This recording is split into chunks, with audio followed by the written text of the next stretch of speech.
He fired his employees to reduce costs, worked longer and harder in the business, fought with his partners, and then spent the remainder of his money by hiring an attorney to go after the franchisor.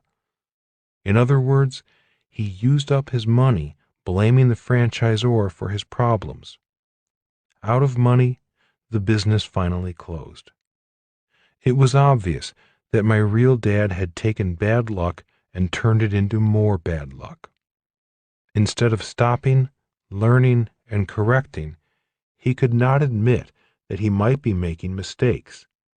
Instead of making things better, he made matters worse. With his political campaign loss and the loss of his first and only business, he remained angry and defeated until he died, nearly 20 years later. That is why this lesson on mistakes, bad luck, and being dumb and dumber yet getting richer and richer is so important to me. Show me a happy loser. I once heard Vince Lombardi, the famous coach of the Green Bay Packers professional football team, say, "Show me a happy loser, and I will show you a loser." Over the years, I have taken the time to look deeper into the multiple meanings of that statement. On the surface, Vince Lombardi's words seemed to mean that people who take losing lightly are losers. I have been that happy loser many times in life, saying such things as, "Oh, it doesn't matter. Winning is not that important to me. It's how I played the game that matters."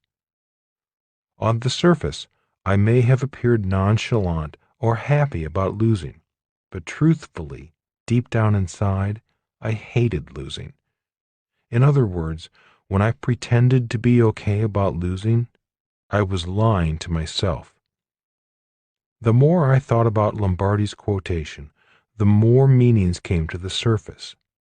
Some of the other things he might have meant are: nobody likes to lose.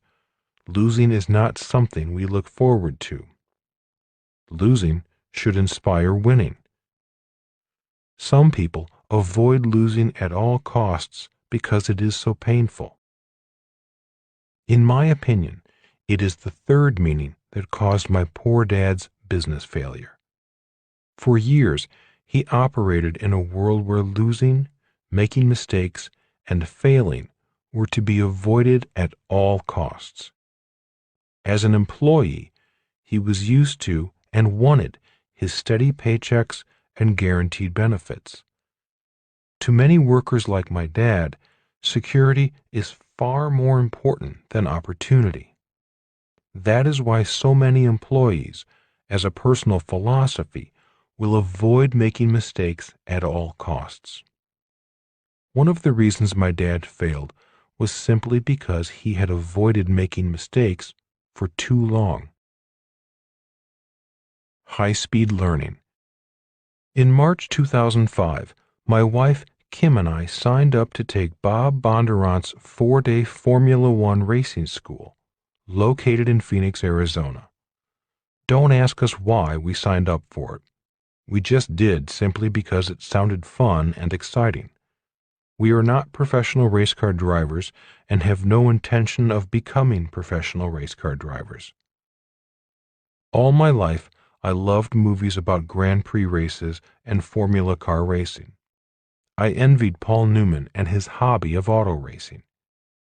Starting with my very first car, a 1969 Datsun 2000, I have almost always owned high-performance street cars. After the Datsun, I purchased a Corvette, several Porsches, and a Ferrari. My problem has always been that the cars had more power than I had talent. That problem was one of the reasons why Kim, who also owns a very fast Porsche, and I decided once and for all to learn to drive race cars on a racetrack. From day one of the class, we realized that we had made a mistake. There were two classes. One class was for high-performance driving. This is the class we should have been in. In that class were everyday people who simply wanted to learn to drive regular cars at high speed. The second class was titled Grand Prix Driving, which is the class Kim and I were in. In this class were professional race car drivers and amateur drivers with years of racing experience. Kim and I did not realize we were in the wrong class until we noticed that the high performance class was driving high performance Cadillacs, while we were in the Grand Prix class driving high performance Corvettes. The thought of asking for a transfer crossed our minds, but we decided hanging out with professional drivers might be a great way to learn a lot faster. But a knot formed in my stomach once we decided to stay with our class. I knew I was about to face some of my greatest fears. On the morning of the second day, the knot in my stomach was worse. My logical mind was chattering away, trying to find a way to quit gracefully. In the classroom, my instructor came up to me and kindly said, "You are driving too slowly. You need to drive much faster." At that moment, I was ready to quit, and I would have, except the instructor then said, "Your wife Kim is catching on. She's driving much faster than you are." Immediately, my male pride kicked in, logic went out the window, and I had no choice. If Kim was driving faster than me, I had to stay. As a side note, Kim was the only woman in our class of 12 people. She was very excited about passing men. Burn out the fear. For 3 full days, the knot in my stomach grew worse as speeds kept increasing, turns came faster, and my mind went into sensory overload with all I had to learn and do at high speeds. At lunch on the third day, I finally asked my instructor why he kept insisting I increase my speed. After all, I wanted to drive slowly so I could learn the lessons before adding speed. He smiled and said, "I want you to go fast because speed will burn that fear out of you. Your fear keeps you stuck. You get up to your fear and then back off of the throttle. Your fear is still driving the car. That is why, when you get up to that fear, I want you to go full throttle." Again, I wanted to quit. Again, I was being told I was not going fast enough. Again, I thought that the way to learn was to practice at slow speeds, not fast speeds. "Look," said Les, my instructor, "you have to trust that there is a Grand Prix driver inside you. If you don't go fast, you'll never meet the driver inside you. I want you to push yourself. Push that throttle so the driver in you comes forward and takes over the car. If I let you go slowly, the coward in you is still driving the car. There is only one way the professional driver can come out, and that is by pushing hard on the accelerator. When you go to full throttle, you have to trust that the professional race car driver in you will take over." On the fourth day, the knot in my gut was even worse, and my mind was coming up with every reason why I did not have to do this course.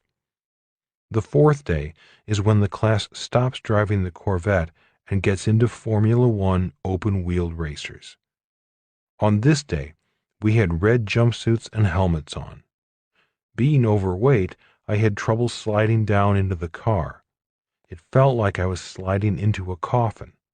I couldn't move. Again, the coward in me almost took over. I wanted to quit. I could hear my mind saying, "You don't need to do this.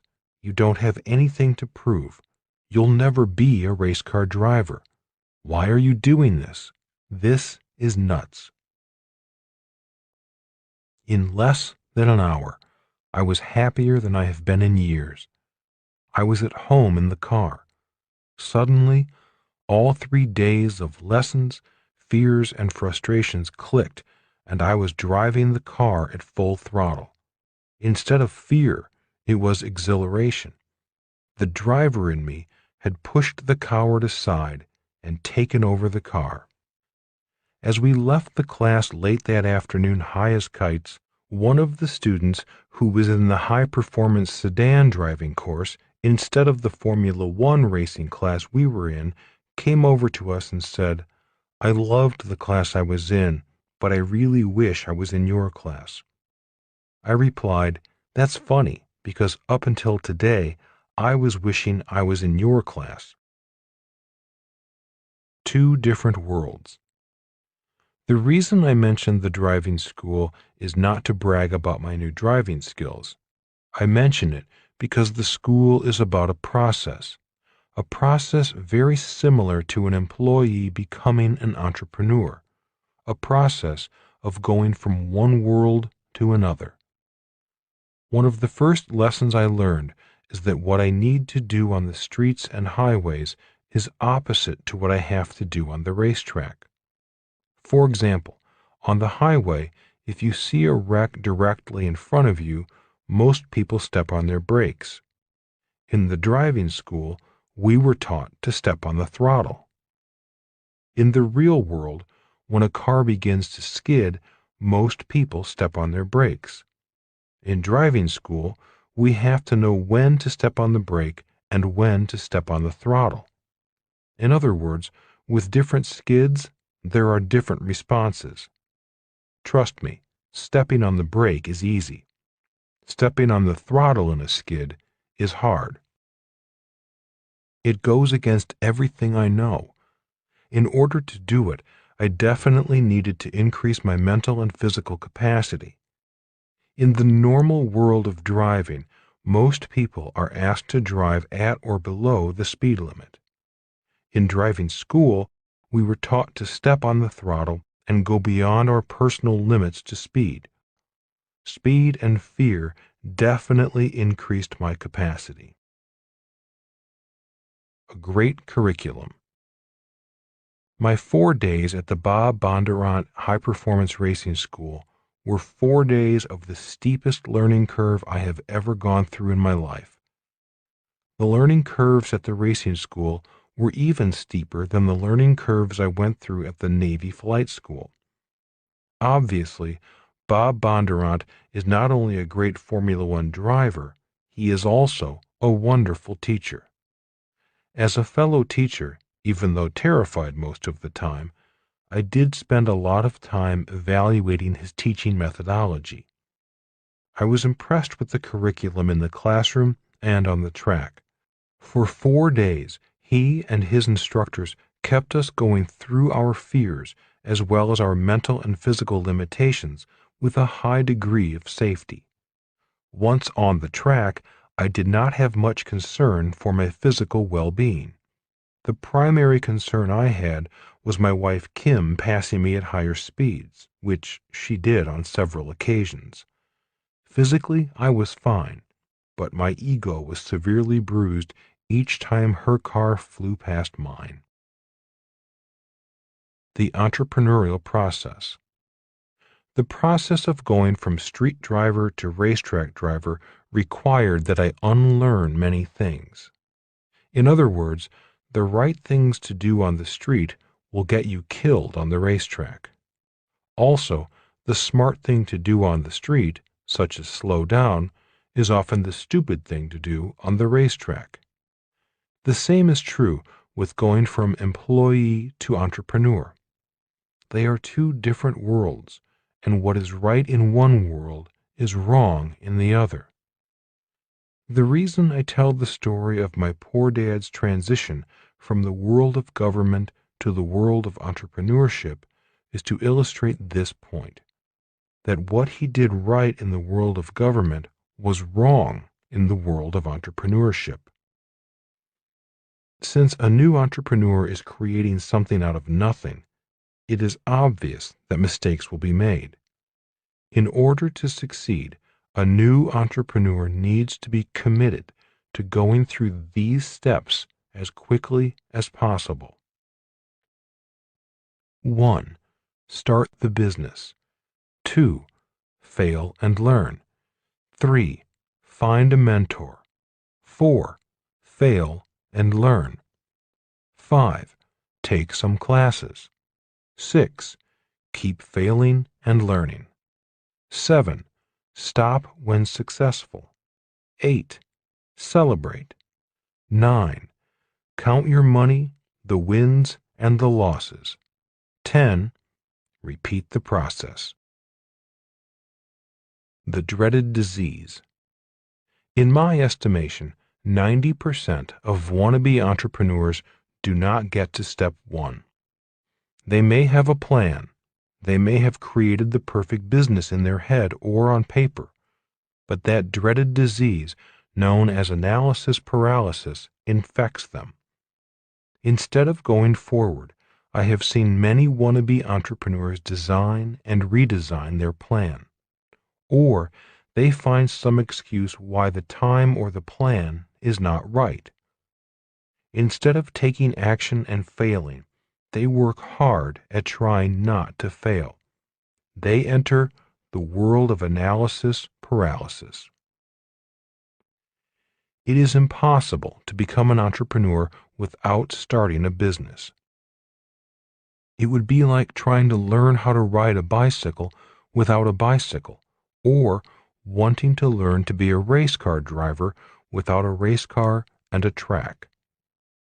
My rich dad said, "The main reason to start a business is to have a business to practice on. If you do not have a bicycle to practice on, how can you learn to ride a bike? If you do not have a business to practice on, how can you learn to be an entrepreneur?" Different schools of thought. At the Bondurant High Performance Driving School, the course curriculum did not focus on doing things right.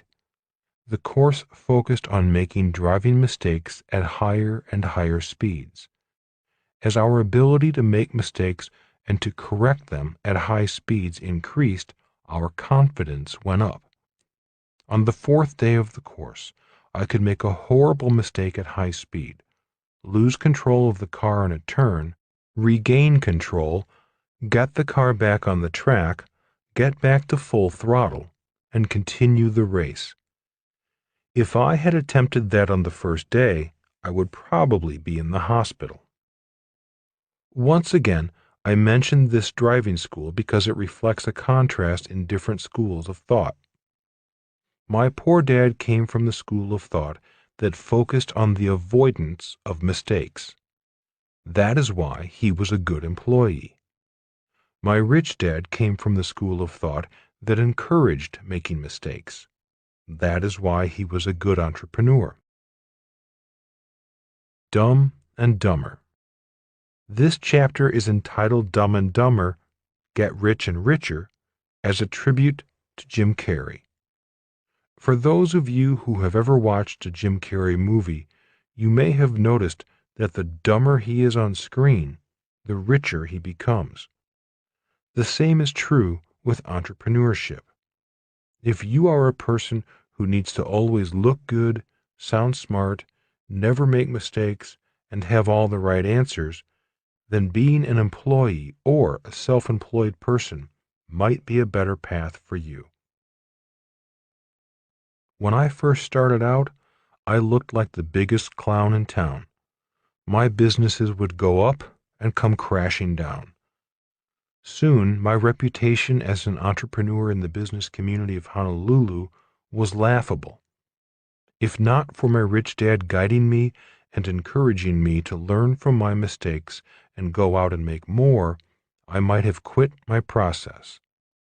I found it painful to play Jim Carrey's screen characters in real life. Yet, as the years went on, the mistakes were bigger but not as painful, simply because I was becoming an expert at making mistakes. Instead of running through 5 or 6 stop signs, I did stop, think, learn, correct, and expand my capacity as an entrepreneur before going on. Today, I can honestly say I am richer than many of my peers Many who did well in school or had higher paying jobs early in life, simply because I was willing to be dumb and dumber for years. That's part of paying the price to succeed. Turning bad luck into good luck. When we were just entering high school, Rich Dad taught his son and me how to turn bad luck into good luck. At the time, both Mike and I were sinking fast in our sophomore year of high school because we were flunking English. Mike and I were not great writers. Instead of being upset with us, Rich Dad said, "Let this setback in school make you stronger, not weaker. If you can turn this bad experience into a good experience, you will be further ahead of your classmates who passed the course." "But we both have F's on our report card," Mike protested. "That record travels with us all the way through college." "Yes, the grade travels with you, but so does the lesson in life. In the long run, this lesson in life can be far more important than your grades if you take this bad incident and turn it into a good incident." Mike and I were really angry with our English teacher. We were depressed and felt like failures. Looking at us, Rich Dad chuckled and said, "Your teacher is winning. You guys are losing because you're acting like losers." "What can we do?" I asked. "He's got the power. He's already flunked us, and the whole school knows it." "He only has the power to flunk you," smiled Rich Dad. "You have the power to take your anger and do something even more stupid, like slash the tires on his car, which I suspect has crossed your minds, or do something good, like take your anger and do well in school or do well in football or in surfing. Take your anger and turn it into greatness. Then you will win. If you take your anger and slash the tires on his car, you will take a bad situation and make it worse. You'll probably spend time in jail if you do what you are thinking." The power of emotions. That day, Rich Dad taught us as humans we have 4 basic emotions. They are 1. Joy, 2. Anger, 3. Fear, 4. Love. He also explained that there were many other emotions, but these were the basic ones. Many of the other emotions were combinations of 2 or more of these basic emotions. For example, sadness is often a combination of anger, fear, and love, and occasionally joy. He then taught us that each emotion can be used in 2 basic ways: for good or for bad. For example, I could feel joy and use the joy to go out and drink heavily, which would be using the emotion of joy for a bad purpose. I could also use the emotion of joy and send thank you notes to everyone who helped me in life. The same is true with all 4 basic emotions, even love. Today, I still do not like my English teacher, yet I am grateful that he flunked me. If not for that F, I might not have studied harder to get through college, and I might never have become an international best-selling author. In other words, that F at the age of 15, combined with my first business failure at the age of 9, has made me a millionaire over and over again. Best of all, not only did I learn many lessons about life and myself, but I learned to turn my anger into joy. And I learned that being dumb and dumber can make me become richer and happier. And that is one of the steps in turning bad luck into good luck. As Rich Dad said, if you can turn bad luck into good luck, you will be twice as lucky in love, life, health, and money. Rich Dad's Entrepreneurial Lesson Number 3. Know the difference between your job and your work. Chapter 3. Why work for free? The difference between work and a job. Do you know the difference between your job and your work? Asked Rich Dad one day. Puzzled, I asked, aren't they the same thing? Isn't a job the same as work? Rich Dad shook his head and said, if you want to be successful in life, you need to know the difference. What's the big deal? Asked Mike as he and I shrugged our shoulders and waited for the lesson we knew was coming, whether we wanted it or not. What does your dad always say to you about getting a job? Asked Rich Dad. Thinking for a moment, I replied, he says things like, go to school and work hard so you can get a good job. Does he say, do your homework so you can get a good job? Yeah, I replied, he does say things like that. So what is the difference between your job and your work? Asked Rich Dad again. I don't know, I replied. It all sounds like work to me. Oh, I get what you're saying, said Mike. A job is something I get paid for. I do not get paid for work, such as my homework. Work is what I do to prepare me for my job. Rich Dad nodded. That's it. That's the difference between your work and your job. You get paid for a job, but you do not get paid for doing your work. Looking at me, he asked, do you get paid for doing yard work at home, or does your mom get paid for doing her housework? No, I replied. Not in my family. I don't even get an allowance. Do you get paid to do your homework? Asked Rich Dad. Does your dad give you money to read books? No, I replied a little sarcastically. Are you saying that my homework is what prepares me for my job? That is what I am saying, Rich Dad smiled. When it comes to money, the more homework you do, the more money you earn on your job. People who do not do their homework make less money, regardless if they are an employee or an entrepreneur.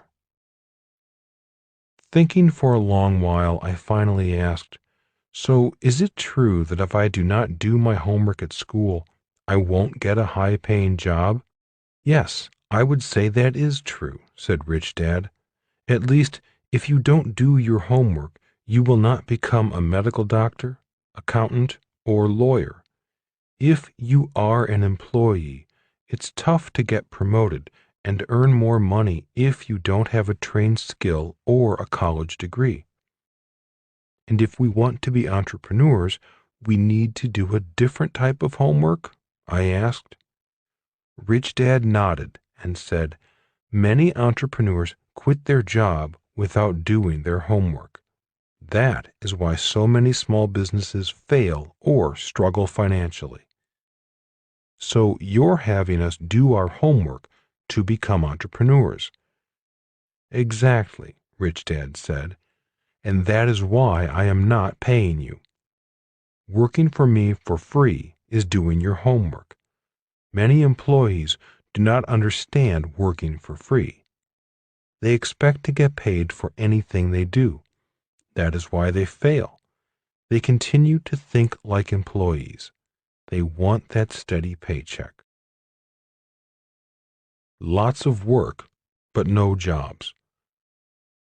In many poor parts of town, there is a lot of work to be done, but there are very few jobs, Rich Dad continued.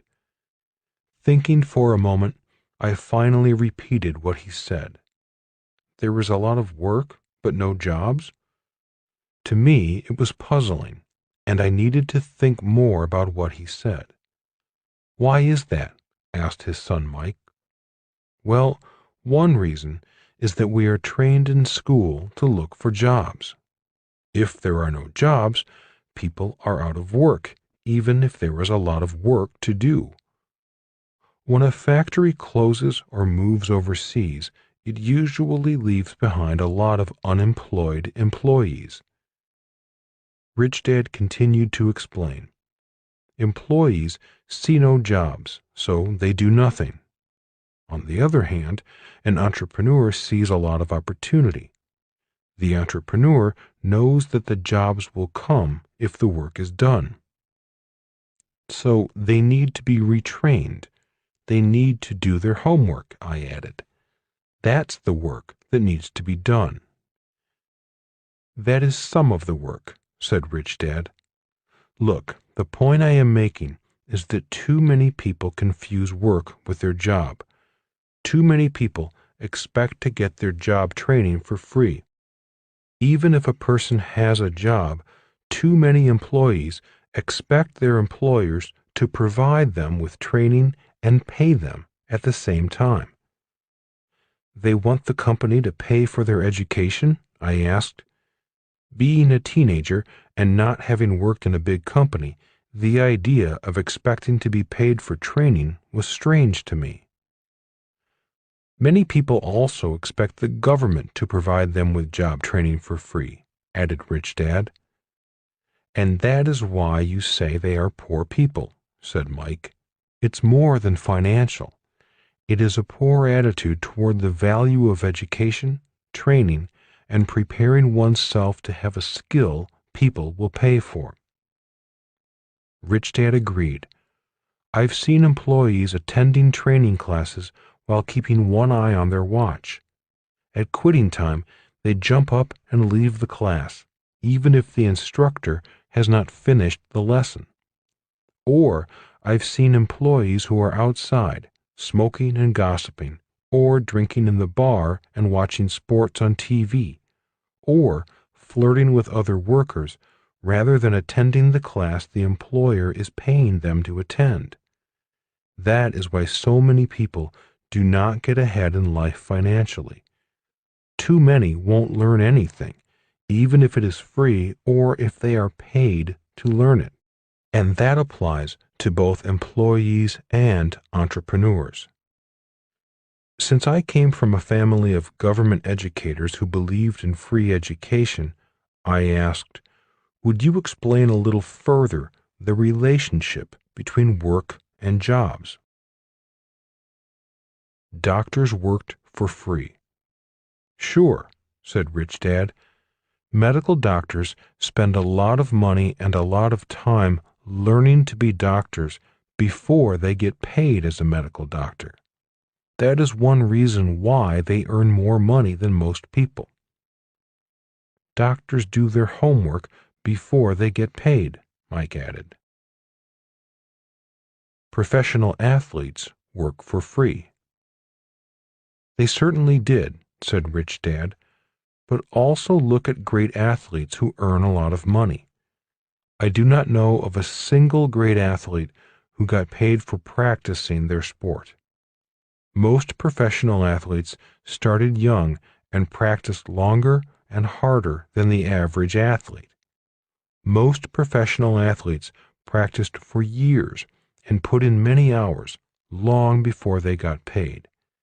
They had to do their homework before they got their jobs as pros. That is why you don't pay us, I said softly. We work for you for free. Rich Dad smiled. Even the Beatles worked for free before they became world famous and rich. Like the medical doctor or professional, they paid their dues. They did their homework. They did not ask for a guaranteed record contract, a steady paycheck, or medical benefits before they began practicing. I've bought a lot of their records, said Mike. I've helped make them rich. They made themselves rich, said Rich Dad with a smile. Doing your homework applies to more than just money. It also applies to your health. Many people are unhealthy because they do not work out. They don't exercise, I said, so they have poor health. Notice the word poor? Asked Rich Dad. poor financially and poor in health. People who are lazy and lack discipline are often the people with the worst health and the worst wealth. So we need to do our homework if we want to become entrepreneurs, I summarized. That is why you boys have been working for me for free for all these years. You've been doing your homework to become entrepreneurs. If I were training you to be employees, I would be paying you by the hour. So that is why my dad, a government school teacher, got so angry when I worked for you for free, I added. Chuckling and nodding again, Rich Dad said, "Your father thinks like an employee. That is why he thinks I should pay you. He does not understand working for free. He does not understand that you are receiving a priceless education. It's just not the kind of education he values. The type of education an employee needs is different from the type of education an entrepreneur requires." "That is why he thinks you're cheating us," I added. "I know," smiled Rich Dad. "Look, years from now, you'll be a lot richer because of what I am teaching you. What you are learning is much more valuable than a small paycheck." Why a business struggles. Before quitting your job, you will need to find out how many different jobs make up a business. Rich Dad said, even if a person is a highly successful employee, let's say in sales, that does not mean he or she will be successful in business. The reason he said this was that selling is only one of many jobs required by a business. His other point was that a struggling business is a business where a job or several jobs are not being done at all or are not being done well. He said, an entrepreneur may be working hard, but only working hard at one job at a time. That is why so many self-employed business owners struggle or eventually burn out from overwork. They may be working hard, but they may not be doing all the jobs a business requires. The basic jobs of a business. In the third book of the Rich Dad series, Rich Dad's Guide to Investing, the BI triangle is introduced. The B and I refer to the business and investor quadrants of the cash flow quadrant. Rich Dad said to me, if you are going to be an entrepreneur or an investor, fully understanding the BI triangle is essential to your success. As a teenager, I did not really believe or appreciate Rich Dad's respect for the importance of the BI triangle. Today, I do. A great new product. Many times, individuals will say, I have an idea for a great new product. As you can tell from the BI triangle, the product is only the tip of the iceberg. Job descriptions for a successful business. You can think of the different aspects of a business as job descriptions. To be successful, the business needs someone with the skills to fulfill each of those functions. Starting with the product level, you will see the list of jobs required to bring the product to market. In simple terms, product, legal systems, communications, and cash flow are technically all the elements required for a business to function successfully. If one or more of these elements is missing or is being done poorly, the business will struggle and often will fail. When my poor dad's ice cream business began to fail, it was not because it was not selling a good ice cream product. In fact, it was a great ice cream product. In my opinion, the reason the business failed was that my dad was not a good sales or marketing person. He was a great communicator as a speaker, yet he failed to fill the job description known as communications. Taking my poor dad's ice cream lesson a little further, my dad did not realize that sales and marketing involve more than simply running advertising or being able to sell an extra scoop of ice cream to a customer. His problems began when he thought the brand of ice cream was all he needed for success. His problems began when he rented a cheap location in a remote shopping mall. His ice cream shop was located in an obscure corner of a so-so shopping mall. That meant he did not have foot traffic or car traffic passing in front of his shop. No one knew where his ice cream shop was. He thought the brand of the ice cream was strong enough to pull customers in. His business began failing before there even was a business. He almost made it. In retrospect, he did well when it came to choosing a good product. The legal work for the franchise was also done well. The system for making the ice cream was excellent. The franchisor made sure there was a good accounting package as part of the business, so the cash flow component was covered. There just wasn't enough cash to count. So my dad did a good job in covering 4 out of the 5 elements. He almost made it. Where my dad did a poor job was at the communications level of the BI triangle. He did not fully understand the intricacies of sales and marketing.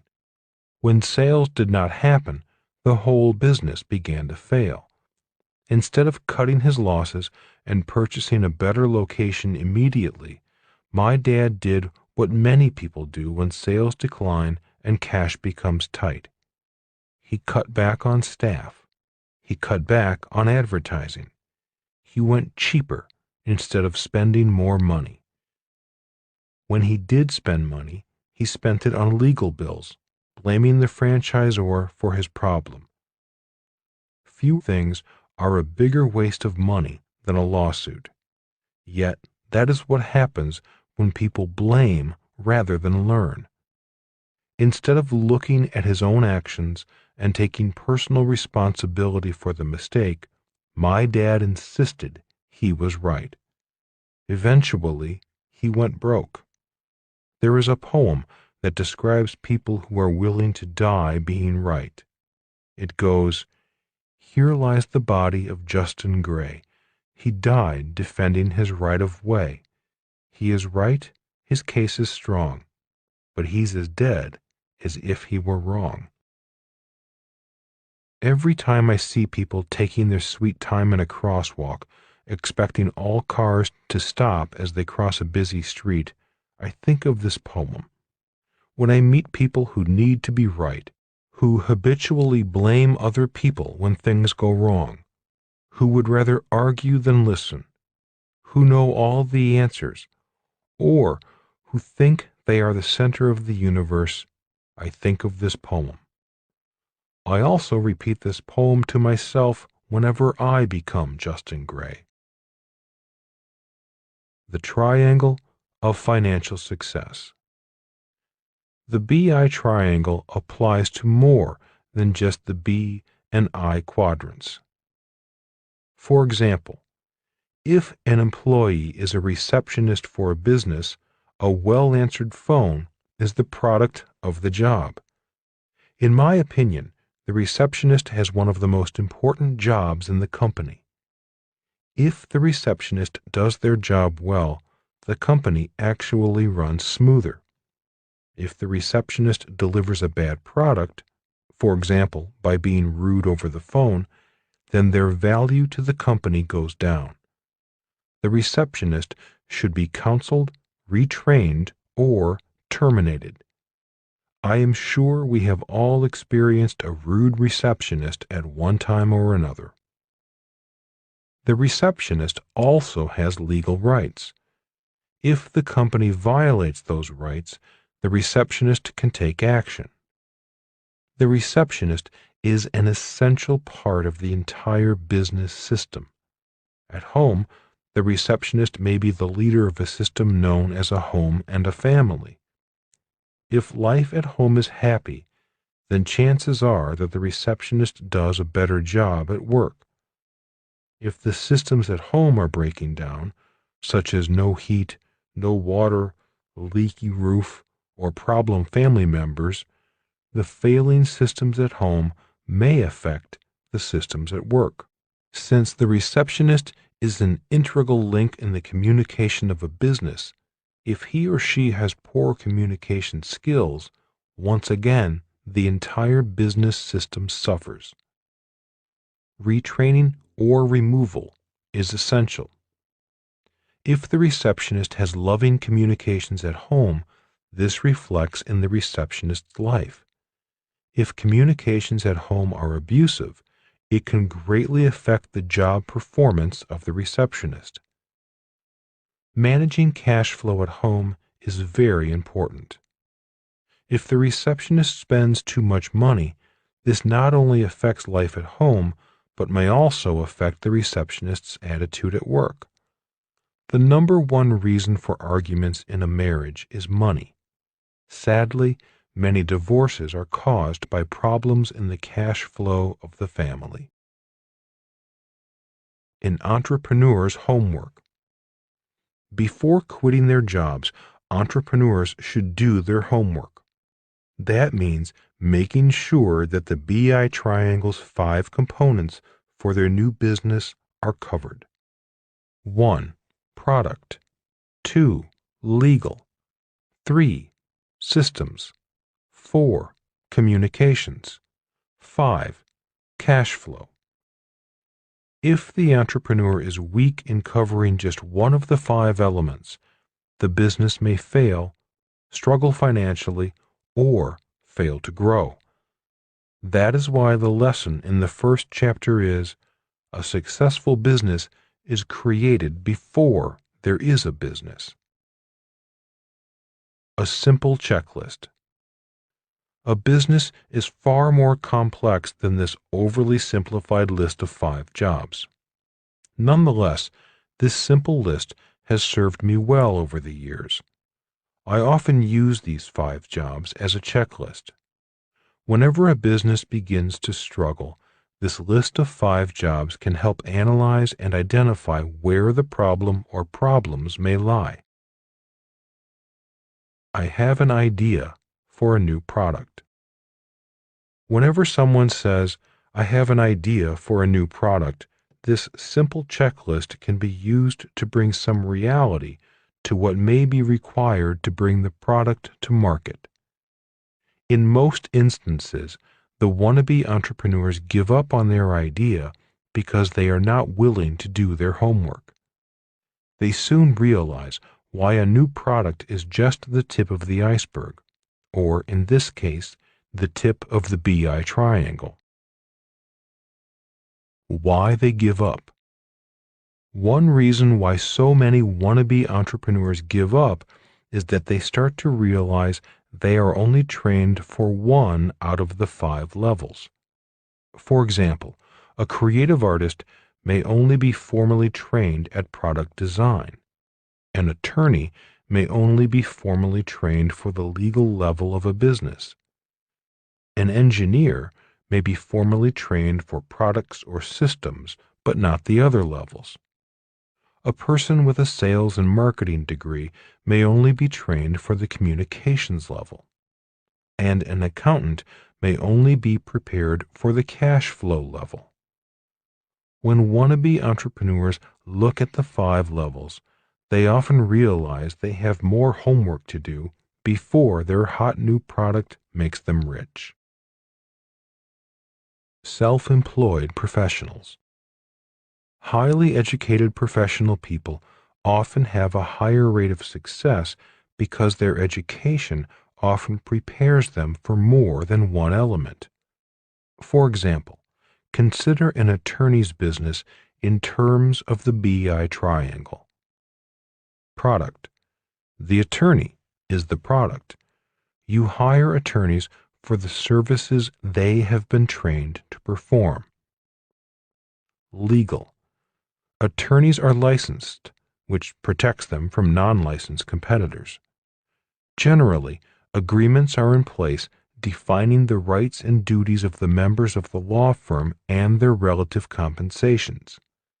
In addition, most lawyers enter into engagement agreements, letters, to define their relationship with their clients. Systems. Lawyers are trained to establish business systems for performing services and for invoicing and collecting payment for those services. Systems for leveraging the expertise of more experienced attorneys are tried and true within the legal profession. For example, to provide for efficient and cost-effective legal research, less experienced, less expensive attorneys will do the initial research to find applicable case law on an issue, which is then provided to a more experienced attorney for analysis. Commercially available software packages are often used to implement billing and collection systems. Communications. Attorneys understand that to be successful, they need to maintain a good reputation and a good relationship with their clients. Most law firms market through word of mouth, although some are now resorting to advertising. Most people have an understanding of what an attorney does, which means they need to communicate less or explain less. Cash flow. People expect to pay for an attorney's services. However, this does not mean an attorney can ignore issues of cash flow. Very often, services are not invoiced until the end of the month during which they are provided, and clients often delay paying attorneys' fees. It is not uncommon for 90 or 120 days to pass from the time an invoice for services is sent out until receipt of payment. In the meantime, the attorney's payroll must be met and bills paid. Again, this is oversimplified, yet it does explain why people such as attorneys, accountants, medical doctors, dentists, plumbers, electricians, truck drivers, cab drivers, and babysitters may have an easier time setting up a business. There is a market in need of their services and willing to pay for their services. For professionals such as school teachers and social workers, the road to becoming highly paid self-employed entrepreneurs may be a little tougher. It can be done, yet it is a sad reality that someone will be more likely to hire and pay money for the services of a self-employed attorney than a self-employed school teacher. One reason why highly educated people such as my poor dad, a school teacher, suffer as entrepreneurs is that their professional education does not prepare them for multiple levels of the BI triangle. Many people, such as firemen, nurses, librarians, or secretaries, are trained to perform essential services, but not the services required by the 5 elements of a business. Before they quit their job, I strongly recommend they do their homework.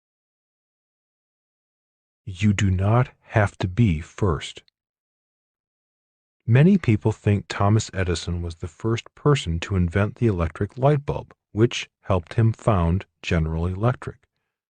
The facts are, he was not the first.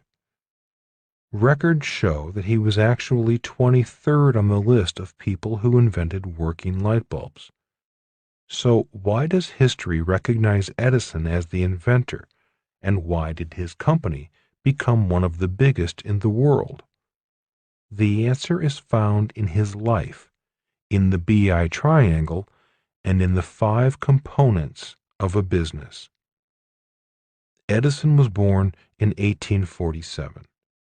From ages 12 to 15, he worked on the railroad selling snacks and printing his own newspaper. From 15 to 22, he worked for the telegraph company. In 1869, at age 22, he received his first patent. In 1876, he constructed his own laboratory in New Jersey. In 1878, he invented the tinfoil phonograph. In 1879, he invented electric light. In 1882, he installed a complete electrical system in New York City. Communications. Raise money. You may notice that instead of attending school from the ages of 12 to 15, Edison worked in sales. He would go up and down the train selling candy and a newspaper he printed. He was working on the communications level. When I left the Marine Corps in 1974, my rich dad said, "You must get a job in sales." Being able to sell is the basic skill of all entrepreneurs. I went to work for the Xerox Corporation and suffered for 2 years because I was shy and I hated rejection. But by 1977 and 1978, I was consistently in the top 5 of all salespersons. Today, I meet many wannabe entrepreneurs who have a great idea for a new product or new business. The problem for most of them is that they cannot sell, which means they cannot raise money. The inability to raise money may be the number one reason why most wannabe entrepreneurs give up and go back to their jobs. Cash flow. Develop your ability to sell. If you cannot sell, you cannot be an entrepreneur. If you cannot sell, you cannot raise money. If the thought of sales terrifies you, get a job at a department store and begin there. Or get a job with a company like Xerox that requires that you go around to businesses and knock on doors. As your courage increases, you may want to try a company in network marketing or direct sales that is willing to train you. An entrepreneur raises money from friends and family, banks and organizations that support entrepreneurs, customers, suppliers, investors, public markets. I have read books about Edison that say his ability to sell allowed him to have a constant stream of venture capital flowing into his projects.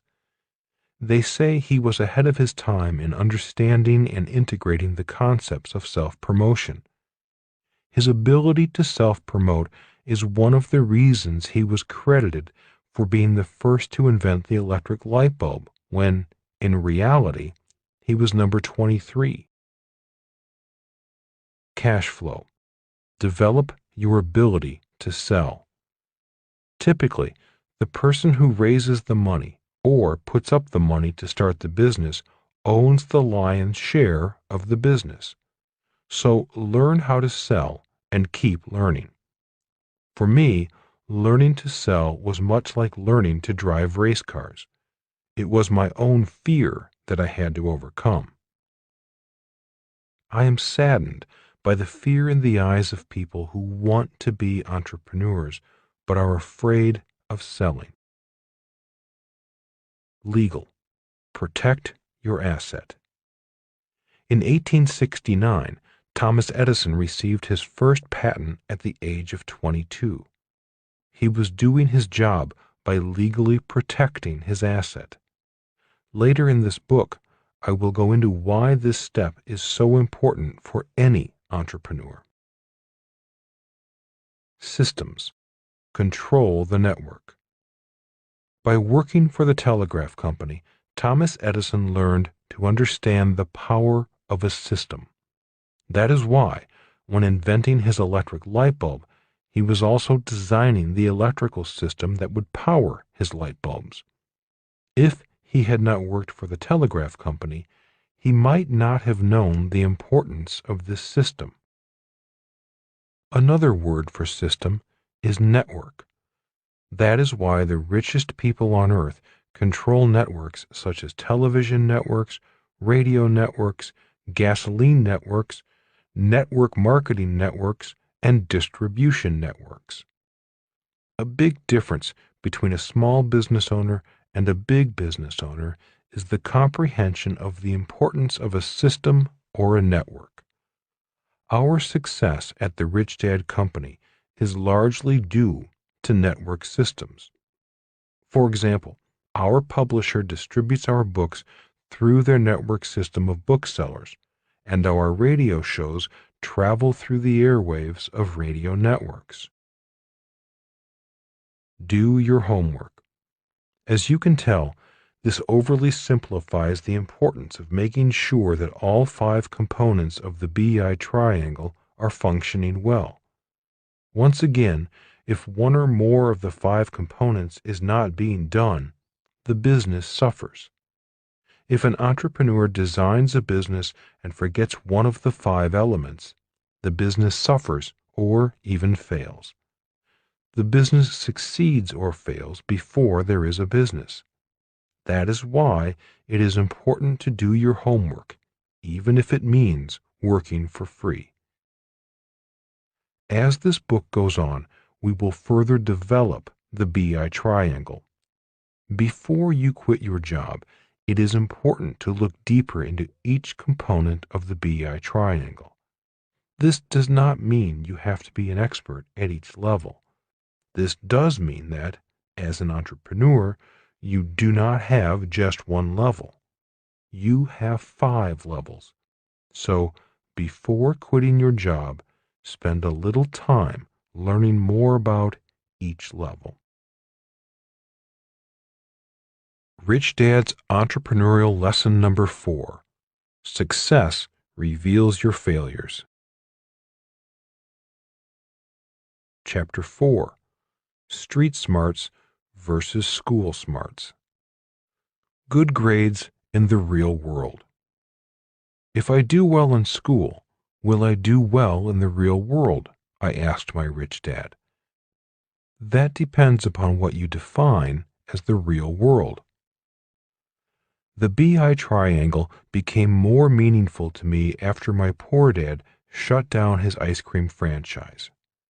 He was in his 50s when he took his early retirement money and life savings and lost it all.